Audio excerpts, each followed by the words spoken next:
Hello guys, അപ്പോൾ ഞാനും ഉണ്ടാക്കി ഇപ്പോഴത്തെ ട്രെൻഡിങ് ആയിട്ട് നിൽക്കുന്ന ആർട്ടിഫിഷ്യൽ മുല്ലപ്പൂ. 1-2 ഇൻഫ്ലുവൻസേഴ്സിൻ്റെ വീഡിയോയിൽ ഞാൻ കണ്ടിട്ടുണ്ടായിരുന്നു. ഇത് നിങ്ങൾ ഒരിക്കലും ട്രൈ ചെയ്ത് നോക്കരുത്, കാരണം അത്രയ്ക്കും മെനക്കേടുള്ള പരിപാടിയാണെന്ന്. ചെയ്യരുതെന്ന് പറഞ്ഞാൽ ചെയ്ത് മാത്രം ശീലമുള്ള ഞാൻ വിചാരിച്ചു എന്തായാലും ട്രൈ ചെയ്ത് നോക്കാമെന്ന്. അപ്പോൾ നമുക്ക് ഉണ്ടാക്കുന്നത് എങ്ങനെയാണെന്ന് നോക്കിയാലോ. ഇതിനെപ്പറ്റി യാതൊരുവിധ ധാരണ ഇല്ലായിരുന്നിട്ട് ഞാൻ വാങ്ങിച്ചത് കിറ്റൊന്നും അല്ല കേട്ടോ, ഡയറക്റ്റ് ഫോമറൻ ഷീറ്റാണ്. പഞ്ചിങ് മെഷീനും അതുപോലെ ഗ്ലൂവും ത്രെഡും എല്ലാം വാങ്ങിച്ചിട്ടുണ്ടായിരുന്നേ. ആദ്യം തന്നെ നമുക്ക് ഐവറി ഷീറ്റിനെ ഫ്ലവർ ഡിസൈനിൽ പഞ്ച് ചെയ്തെടുക്കണം കേട്ടോ. അപ്പോൾ എന്തായാലും നമുക്ക് സെറ്റായി വന്നിട്ടുണ്ട്. ഇങ്ങനെ നമുക്ക് ഫുള്ള് ഷീറ്റിനെ ഇങ്ങനെ കട്ട് ചെയ്തെടുക്കണം.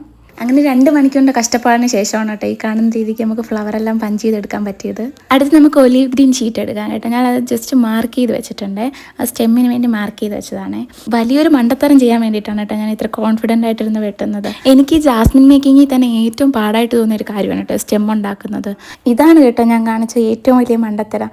ഞാനിത് കുഞ്ഞു പീസായിട്ട് കട്ട് ചെയ്ത് വെച്ചിട്ടാണ് കേട്ടോ ഗമ്മ് വെച്ച് ഒട്ടിച്ചത്. സ്റ്റെമ്മ് ഓൾറെഡി ഉണ്ടാക്കിയിട്ട് അതിന് കട്ട് ചെയ്ത് കുഞ്ഞു പീസാക്കി എടുക്കുന്നതാണ് കേട്ടോ ഏറ്റവും നല്ലത്. അല്ലാതെ കുഞ്ഞു പീസാക്കി ഉണ്ടാക്കുമ്പോഴത്തേക്കും അത് ഭയങ്കര ടൈം കൺസ്യൂമിങ് ആയിട്ടുള്ളൊരു കാര്യമാണ്. അങ്ങനെ കുറേ സമയത്തിൻ്റെ പരിശ്രമത്തിനൊടുവിൽ നമ്മുടെ സ്റ്റെമ്മും റെഡിയായി. 2-3 സ്റ്റെം ഉണ്ടാക്കിയപ്പോൾ തന്നെ എൻ്റെ കൈയുടെ അവസ്ഥ ഇതായിരുന്നു കേട്ടോ. അടുത്തതാണ് കേട്ടോ ഏറ്റവും സാറ്റിസ്ഫൈങ് ആയിട്ടുള്ളൊരു കാര്യം. എനിക്ക് അയൺ ബോക്സ് യൂസ് ചെയ്യാൻ പേടിയുള്ളതിനാൽ ഞാൻ കുറേ ടൈം എടുത്തു കേട്ടോ ഇതൊന്ന് സെറ്റാക്കി എടുക്കാൻ വേണ്ടിയിട്ട്. അങ്ങനെ നമ്മുടെ ആദ്യത്തെ മുല്ലപ്പൂ നമ്മൾ വെച്ച് കൊടുത്തിട്ടുണ്ട്. എനിക്ക് ചെറിയൊരു ടെൻഷൻ ഉണ്ടായിരുന്നു ഇത് വർക്കാവോ ഇല്ലെന്നൊക്കെ, പക്ഷെ വർക്കായി കേട്ടോ. ഈ ഒരു പ്രോസസ്സാണ് കേട്ടോ എനിക്കിതിൽ ഏറ്റവും ഇഷ്ടപ്പെട്ടൊരു കാര്യം. ഇതിൻ്റെ ഇടയ്ക്ക് എപ്പോഴും ഞാൻ സ്റ്റെം ഒട്ടിക്കുന്ന വീഡിയോ എടുക്കാൻ മറന്നുപോയേ. സ്റ്റെമ്മോട് ഒട്ടിച്ച് കഴിഞ്ഞപ്പോൾ ഏകദേശം 5 മണിക്കൂറായി കേട്ടോ ഞാനിത് ഉണ്ടാക്കാൻ ഇരുന്നിട്ട്. ഇതിൽ യൂസ് ചെയ്യുന്ന ഓരോ പ്രോഡക്റ്റും അത്യാവശ്യം എക്സ്പെൻസീവ് ആയിട്ടുള്ള പ്രോഡക്റ്റാണ് കേട്ടോ. അതുകൊണ്ടാണ് ഈ ജാസ്മിൻ ഫ്ലവറിന് ഇത്രയും റേറ്റ് വരാനുള്ള കാരണം. അങ്ങനെ നമ്മുടെ അവസാന പ്രോസസ്സാണ് കേട്ടോ ഈ പൂ വെട്ടുന്നത്. ഇതിൻ്റെ ഫൈനൽ ലുക്ക് കാണാൻ വേണ്ടി എന്നെ പോലെ തന്നെ എക്സൈറ്റ്മെൻറ്റോടെ കാത്തിരുന്ന ആളാണ് കേട്ടോ അപ്പാപ്പൻ. വീഡിയോ എടുക്കുന്നതിനിടയ്ക്ക് അമ്മയും വന്നിട്ടുണ്ടായിരുന്നു. പിന്നെ അമ്മ വന്നൊരു ഹായ് ഒക്കെ തന്നിട്ട് പോയി.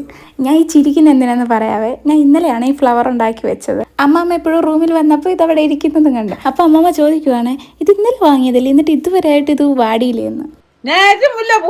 ഈ ജാസ്മിൻ ഫ്ലവറിന്റെ ഏറ്റവും വലിയ ഹൈലൈറ്റ് ആണ് കേട്ടോ ഇത്. ആർട്ടിഫിഷ്യൽ ഫ്ലവർ ആണെന്ന് തോന്നത്തേ ഇല്ല. അപ്പോൾ നിങ്ങൾക്കും ജാസ്മിൻ ഫ്ലവർ ഉണ്ടാക്കി നോക്കാൻ താല്പര്യം ഉണ്ടെങ്കിൽ DM ചെയ്താൽ മതി. കിറ്റ് അവൈലബിൾ ആണ്. അതുപോലെ നിങ്ങൾക്ക് ഈ കെട്ടിയ മുല്ലപ്പൂവാണ് വേണ്ടെങ്കിൽ അതും അവൈലബിൾ ആണ്, സിംഗിൾ ലെയറിൻ്റെ ഡബിൾ ലെയറിൻ്റെ. അപ്പോൾ ഇന്നത്തെ വീഡിയോ ഇത്രയുള്ള. എല്ലാവർക്കും ടാറ്റാ ബൈ ബൈ.